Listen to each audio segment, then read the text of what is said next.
Hai, salam semuanya. Lama kita nggak berjumpa ya. Saya berdoa teman-teman kiranya semua dalam perlindungan Tuhan dan semuanya dalam keadaan sehat walafiat.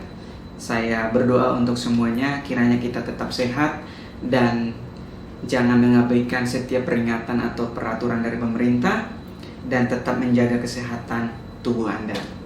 Hari ini kita akan merenungkan bersama tentang bagaimana orang percaya itu bersikap dalam menghadapi pandemi COVID-19 atau coronavirus ini.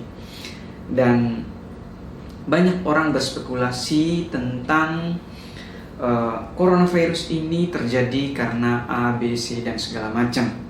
Dan saya ingin teman-teman semua merenungkan satu hal yang paling penting adalah bahwa segala sesuatunya terjadi atas izin Tuhan. Saya percaya kita sebagai orang beriman bahwa percaya semua yang terjadi semua atas izin Tuhan. Dan saya percaya semua orang tidak ada yang menginginkan yang namanya kesusahan dan segala macam seperti sekarang ini. Semua orang ingin bebas bepergian, melakukan semua aktivitas yang mereka inginkan. Tapi apa mau dikata, ini terjadi dan kita mengalami banyak pergumulan dan banyak hal yang kita alami. Bahkan banyak menelan korban jiwa dan saya turut berduka cita yang sedalam-dalamnya. Saya tahu bahwa ini bukan hal yang biasa, situasi yang biasa kita menghadapi situasi sulit seperti ini. Tapi saya berdoa buat kita semua, kiranya Tuhan memberikan penghiburan bagi semua saudara yang mengalaminya. Dan mari kita semua bergandengan tangan, bergotong royong untuk mendukung setiap pemerintah, setiap tenaga kesehatan yang bergerak di lapangan. Dan kiranya Indonesia cepat pulih dari pandemi coronavirus ini. Ya, kita akan merenungkan bagaimana kita sebagai orang percaya menghadapi hal ini. Pandemi coronavirus ini membuat banyak orang mengalami kebingungan, banyak korban yang terjadi, yang berjatuh bangun, dan satu hal yang kita harus tetap ingat bahwa sehelai rambut pun tidak akan jatuh tanpa seizin Tuhan. Itu kata firman Tuhan. Terlepas dari berbagai teori yang berkembang saat-saat ini seperti teori konspirasi dan segala macamnya, tapi satu hal juga yang perlu kita tahu tentang coronavirus adalah virus ini memang benar ada. Tapi entah penyebarannya itu menjadi secepat seperti ini karena ulahnya siapa kita nggak tahu. Satu hal yang pasti, ini terjadi karena seizin Tuhan. Dan bagaimana kita harus bersikap? Yang pertama adalah kita harus menjaga kesehatan fisik dan mental. Nah, mengapa saya perlu mengingatkan kita tentang bagaimana menjaga kesehatan fisik dan mental adalah menurut beberapa dokter yang memberikan kesaksian tentang pasien-pasien yang sudah sembuh dan beberapa pasien yang kita mendengarkan bahwa mereka sembuh tidak hanya karena mereka minum obat. Dan sampai hari ini kita tahu bersama bahwa belum ada vaksin untuk virus ini. Tapi mereka bisa survive, bisa berjuang melawan dan mengalami kemenangan atas COVID-19 ini. Nah, yang pertama adalah teman-teman harus menjaga kesehatan fisik. Tetap menjaga aktivitas teman-teman, berolahraga, mengkonsumsi makanan yang sehat, yang baik. Jangan sampai karena kita mager dan segala macam sehingga bro dan sis akhirnya konsumsi makanan yang asal-asalan dan akhirnya membuat sistem imun kita menurun. Dan yang berikut adalah kesehatan mental. Nah, berkaitan dengan kesehatan mental ini ada dua hal yang pengen saya bahas, yaitu batasi diri Anda dengan dunia apa. Apa maksudnya? Nah, yang saya maksudkan di sini adalah batasi diri Anda dengan berita-berita yang Anda terima. Batasi diri Anda dengan informasi forward, misalnya berita yang di forward melalui WA atau postingan orang di sosial media. Karena kita nggak tahu itu hoax atau dan segala macam. Karena nggak bisa dipungkiri, banyak orang yang tidak wise menggunakan sosial media, sehingga apapun yang mereka terima, mereka karena mereka pikir ini informasi yang baru, mereka harus bagikan. Tapi sekali lagi berkaitan dengan kesehatan mental saudara, berkaitan di mana juga semua orang pada saat ini mengalami tekanan, mengalami kecemasan yang begitu luar biasa. Saudara perlu cek setiap informasi, apakah informasi ini valid, kredibel, terpercaya atau tidak. Karena banyak informasi yang orang asal forward ke kita atau teruskan ke kita tanpa mereka cek dulu apakah berita ini valid atau enggak. Dan kita sudah tahu kita ada di dalam era yang bagaimana hoax itu banyak sekali di sosial media, dan itu menjadi makanan sehari-hari kita. Nah, kita juga perlu pikirkan berkaitan dengan kesehatan mental, bukan hanya tentang kesehatan mental diri kita, tapi tentang kesehatan mental orang lain. Nah, ketika teman-teman mungkin menerima informasi entah itu hoax atau benar, taruhlah itu benar. Nah, teman-teman harus berpikirkan bagaimana apakah informasi ini bermanfaat buat saya atau tidak. Karena ketika kita membaca, belum tentu itu bermanfaat bagi kita. Taruhlah itu benar. Dan ketika kita ingin membagikan bagi orang lain, kita harus berpikir bahwa apakah informasi yang saya dapatkan ini baik untuk orang lain. Karena kita tahu bersama, semua orang mengalami kecemasan dan mengalami tekanan.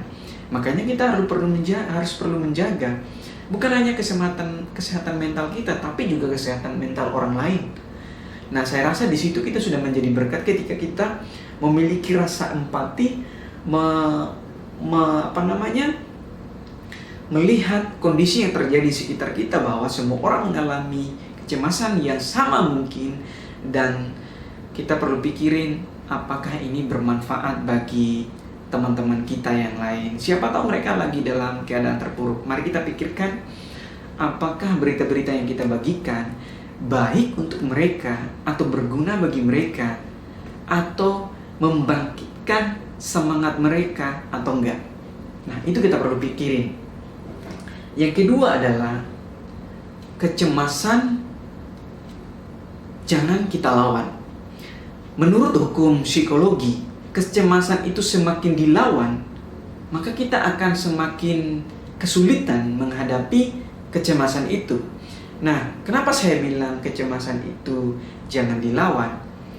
Karena kecemasan itu kita bukan seperti suatu musuh, tapi kecemasan itu sesuatu yang bisa terjadi dengan secara alami dalam kehidupan kita. Nah, bagaimana caranya supaya kita tidak berada dalam kecemasan itu?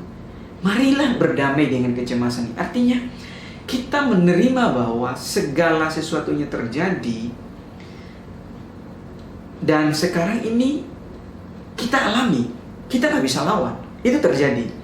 Nah, kita juga tidak boleh membiarkan ini berlama-lama dalam kehidupan kita. Nah, sadarilah bahwa kecemasan ini hanyalah ada dalam pikiran Anda atau ada dalam pikiran bro dan sis, dan itu bukan suatu kenyataan. Pikiran kita adalah pikiran dan kenyataan adalah kenyataan, dan menurut survei tidak lebih dari 15% apa yang orang khawatirkan itu terjadi dalam kehidupan mereka, dan hanya tidak lebih dari 10% itu terjadi. Nah, artinya begini, segala sesuatu yang kita cemaskan dalam kehidupan kita itu tidak terjadi dalam kehidupan kita. Itu hanya sesuatu yang kita rasakan dan membuat mental kita tuh makin terpuruk. Nah, sadari bahwa itu bukan suatu kenyataan, sehingga kita dapat melawan, sehingga kita bisa mengurangi kecemasan dalam diri kita. Nah, yang kedua, kalau yang pertama itu menjaga kesehatan fisik dan mental, yang kedua adalah menjaga kualitas iman. Ada 3 hal yang pengen saya bahas tentang menjaga kualitas iman kita. Nah, bagaimana caranya sih menjaga kualitas iman? Nah, yang pertama adalah mulailah merenungkan sebenarnya apa sih tujuan hidup kita, atau apa sih tujuan hidup bro dan sis selama kita ada di dunia ini. Untuk apa bro dan sis atau kita semua melakukan yang ada di dunia ini? Untuk apa? Apa yang bisa menjamin keselamatan Anda? Nah, hal yang pertama, kita perlu merenungkan bahwa sebenarnya apa sih arti tujuan hidup kita dalam kehidupan ini. Nah, berkaitan dengan hal ini, kita juga perlu baca firman Tuhan. Kita sebenarnya Tuhan sudah mengingatkan kita tentang kecemasan yang terjadi dalam kehidupan kita, sehingga kita perlu merenungkan tentang apa arti hidup kita. Nah, saya mau mengajak kita untuk membaca firman Tuhan dalam Matius 6 ayat 25 dan seterusnya. Oke, saya bacakan buat teman-teman semuanya. Judul firman Tuhan, hal kekhawatiran. Karena itu aku berkata kepadamu, janganlah engkau khawatir akan hidupmu, akan apa yang hendak kamu mau makan atau minum, dan jangan khawatir pula akan tubuhmu, akan apa yang hendak kamu pakai. Bukankah hidup itu lebih penting daripada makanan, dan tubuh itu lebih penting daripada pakaian? Pandanglah burung-burung di udara, di langit, dan yang tidak menabur dan tidak menuai, dan tidak mengumpulkan bekal dalam lumbung, namun diberi makan oleh Bapakmu yang di surga. Bukankah kamu jauh melebihi burung-burung itu? Nah, firman Tuhan di sini bukan berarti kita nggak boleh mengusahakan apa yang menjadi tugas dan tanggung jawab kita. Saya rasa bukan itu pesan firman Tuhan. Tapi pesan firman Tuhan di sini, kita perlu merenungkan apa sih arti hidup kita. Nah, mengapa kita khawatir tentang hari esok? Apakah itu apa yang kita usahakan itu lebih penting dari diri kita, dari keselamatan kita, dari kehidupan yang kekal itu, atau tidak?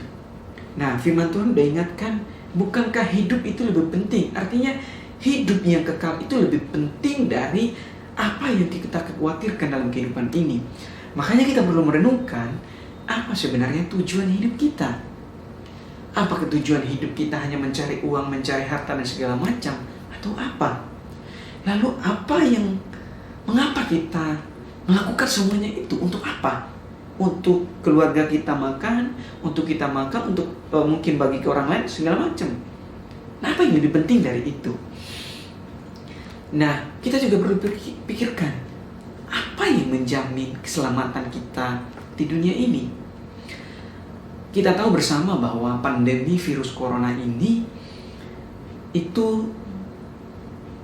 menjangkiti semua orang, menularkan kepada semua orang. Makanya disebut pandemi karena tidak memandang status sosial atau wilayah atau apapun. Bisa kena semua orang, bisa menularkan ke semua orang, dan ini random banget. Dan kita perlu merenungkan sebenarnya apa arti hidup kita. Yang kedua adalah mulailah membiasakan diri untuk bersaat teduh, membaca firman Tuhan, merenungkan firman Tuhan, merenungkan arti hubungan pribadi dengan Tuhan. Apa yang menjadi ketenangan Bapak Ibu selama ini? Apakah uang yang menjamin ketenangan Bapak Ibu? Toh kita tahu bersama, uang apapun yang tidak menjamin ketenangan hidup kita saat ini. Semua orang bingung, semua orang stres, dan semua orang gak ngerti mau buat apa. Karena mereka terbiasa bebas dan mereka tidak biasa terkurung. Dan kita perlu merenungkan apa yang menyebabkan sukacita dalam kehidupan kita. Makanya kita perlu merenungkan firman Tuhan. Karena saya percaya firman Tuhanlah yang menjadi sumber sukacita kita. Ya, kita merenungkan firman Tuhan dari Yakobus 4 ayat yang ke-13 dan seterusnya. Saya bacakan buat saudara. Jangan melupakan Tuhan dalam perencanaan. Dan ayat 13 bilang begini. Jadi sekarang, hai kamu yang berkata, hari ini atau esok kami akan berangkat ke kota Anu, dan di sana kami akan tinggal setahun dan berdagang serta mendapat untung. Sedangkan kamu tidak tahu apa yang akan terjadi hari esok. Apakah arti hidupmu? Hidup itu sama seperti uap yang sebentar saja kelihatan lalu lenyap. Sebenarnya kamu harus berkata, jika Tuhan mengendakinya, kami akan hidup dan berbuat ini dan itu. Nah, saya ambil firman Tuhan ini untuk mengingatkan kita semua tentang apa yang menyebabkan kita sukacita.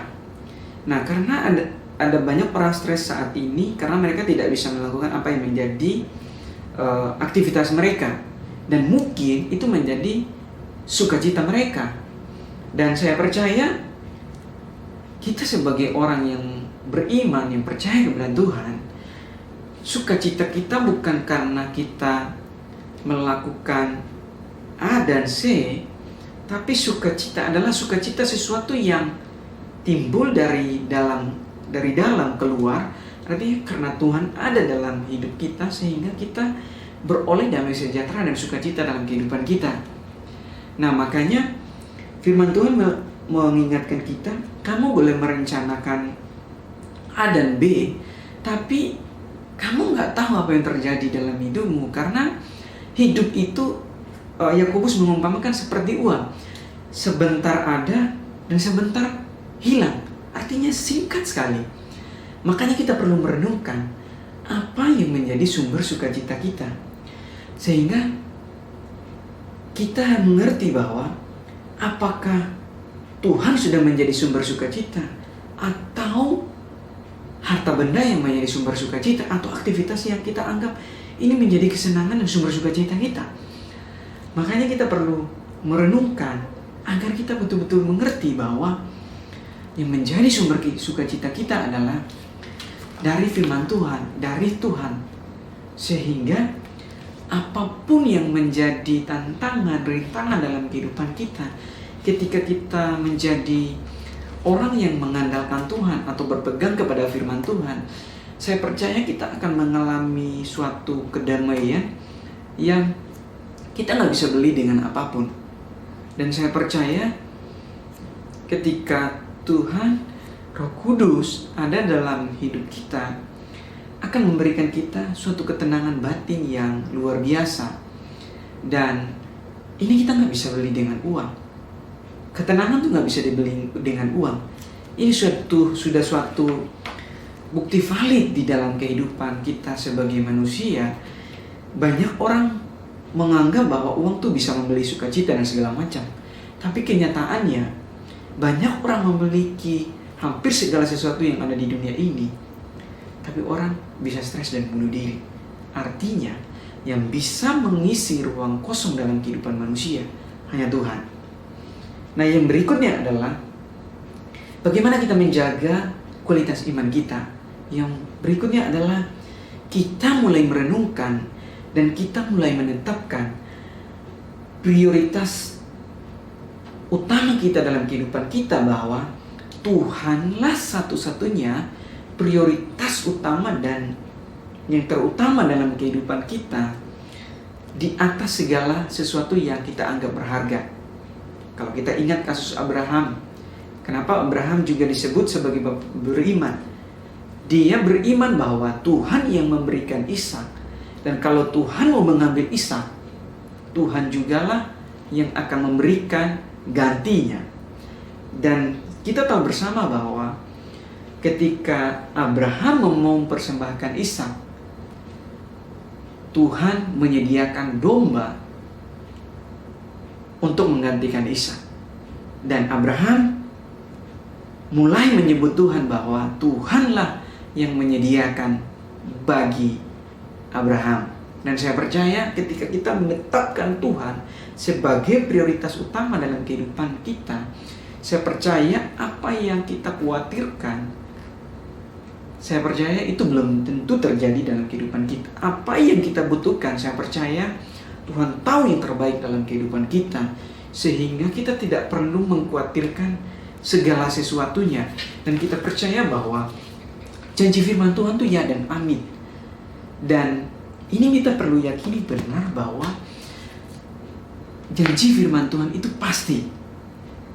Dan kita jangan meragukan Tuhan atau membanding-bandingkan Tuhan dengan hal-hal yang kita percaya dianggap Tuhan atau dengan dewa-dewa yang lain. Firman Tuhan sering kali mengingatkan kita, dengan siapakah engkau membandingi aku? Bahkan Tuhan sudah melakukan banyak hal dalam kehidupan kita, dan kita telah mengenal Dia bukan hanya apa kata orang, tapi benar-benar kita mengenal Tuhan secara pribadi dalam kehidupan kita. So, yang pertama mari kita jaga kesehatan fisik dan mental kita. Yang kedua adalah mari kita jaga kualitas iman kita, yaitu dengan apa? Mulailah dengan merenungkan firman Tuhan. Mulai merenungkan apa arti hidup saudara, apa yang harus saudara lakukan, mengapa saudara melakukan segala sesuatu dalam kehidupan ini, dan apa arti hidupmu, apa yang menjamin keselamatanmu di dunia ini dan di kehidupan yang akan datang. Yang berikut adalah biasakan diri untuk merenungkan firman Tuhan.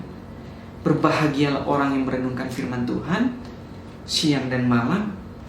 Itu kata pemazmur.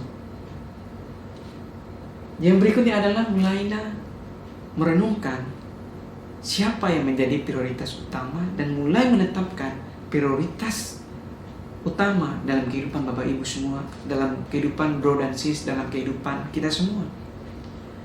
Supaya kita benar-benar merenungkan, why kita ngapain di dunia ini? Apakah kita hanya hadir dan hilang begitu aja? Saya rasa enggak. Kita perlu merenungkan bersama. Kita sebagai orang percaya. Dan saya berharap kita semua bijak melakukan apa yang menjadi aktivitas kita dalam kehidupan ini.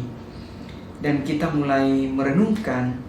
Dan saya berharap lewat perenungan yang kita renungkan bersama hari ini, kita menemukan arti hidup kita. Dan bagaimana kita harus menjalani hidup ini seturut dengan firman Tuhan. Bagaimana kita benar-benar mencintai firman Tuhan lebih dari segalanya. Dan Tuhan menjadi yang terutama dalam kehidupan kita. Dan kita berdoa bagi Indonesia. Kiranya Indonesia cepat pulih dari segala tantangan yang ada dalam hidup ini. Dan saya mau berdoa buat kita semua agar kita semua mulai merendahkan diri dan berkata, Lord, I surrender. Kami menyerahkan hidup kami hanya kepadamu. Saya mau berdoa buat kita semua dan kita bersatu dalam doa.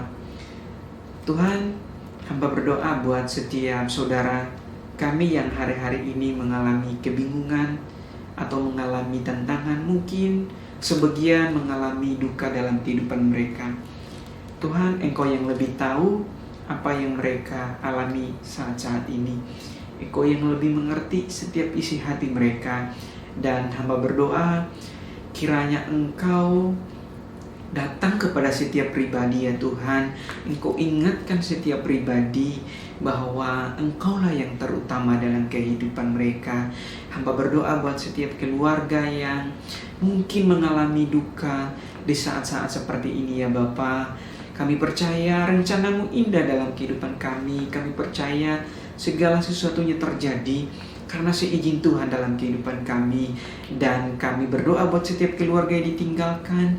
Biarlah Tuhan memberikan penghiburan, memberikan sukacita dalam kehidupan mereka. Dan hamba berdoa biarlah Engkau tetap menyertai setiap kehidupan mereka. Karena kami percaya Engkau Allah yang selalu hadir dalam setiap suka dan duka kami. Dan Engkau Allah yang selalu beserta dengan kami dalam keadaan apapun yang kami alami. Tuhan, kami berdoa buat Indonesia. Kami berdoa buat setiap para medis, setiap pemerintah yang hari ini Tuhan bertanggung jawab dan mengurusi semua yang menjadi persoalan dalam bangsa kami. Kami berdoa bagi setiap mereka, kiranya Engkau berikan kekuatan, kesehatan kepada mereka. Dan biarlah Tuhan Engkau memberikan hikmat, kebijaksanaan dalam kehidupan mereka. Biarlah mereka dapat mengelola setiap hal-hal yang menjadi tanggung jawab mereka dalam kehidupan ini. Bagi setiap para medis, Kau berikan mereka kekuatan, keikhlasan Tuhan untuk menjalani setiap proses yang ada. Dan biarlah Tuhan melindungi setiap kami. Dan biarlah kami semuanya ada dalam perlindungan Tuhan, dalam penjagaan Tuhan. Dan kami percaya semuanya terjadi atas seizin Tuhan dalam kehidupan kami. Dan kami percaya apapun yang terjadi dalam kehidupan kami itu mendatangkan kebaikan bagi setiap kami. Dan kami percaya Tuhan ada bersama-sama dengan kami. Terima kasih Bapa yang baik. Terima kasih Tuhan. Kami terus berdoa untuk Indonesia. Dan kami terus bergotong royong untuk mendukung Indonesia agar Indonesia kembali pulih. Biarlah kemuliaan Tuhan dinyatakan di Indonesia. Terima kasih Bapa yang baik. Inilah doa permohonan kami, ucapan syukur kami. Biarlah kami semakin hari semakin merendahkan diri di bawah kaki-Mu. Dan biarlah kami menetapkan Engkau menjadi prioritas yang utama di atas segala hal yang berharga dalam kehidupan kami. Terima kasih Tuhan. Kami ucap syukur. Haleluya. Amin.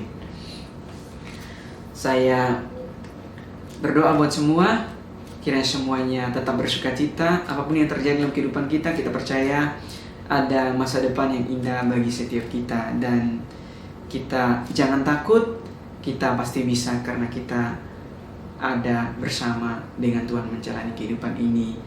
Tuhan Yesus memberkati. Shalom. Oh ya, jangan lupa untuk terus dukung channel ini agar channel ini berkembang dan bisa memberkati semakin banyak orang. Dan saya akan tetap update tentang situasi Jakarta dan semuanya. Dan ke depan kita akan berbincang tentang bagaimana kita menghadapi pandemi virus corona ini dalam pekerjaan, dalam usaha, atau dalam apapun dengan narasumber-narasumber yang akan saya undang ke depannya. So, tetap subscribe dan jangan lupa tekan tombol loncengnya agar Bapak Ibu, Bro dan Sis mendapat pemberitahuan informasi terkini dari channel ini. Kiranya channel ini menjadi berkat bagi setiap saudara yang menontonnya. Dan jangan lupa untuk share video ini. Jangan lupa untuk like, share, dan komen juga. Berikan masukan buat kami, buat saya, agar saya bisa membagikan hal-hal yang lebih tepat sasaran sesuai dengan apa yang saudara butuhkan atau saudara inginkan. Tuhan Yesus memberkati.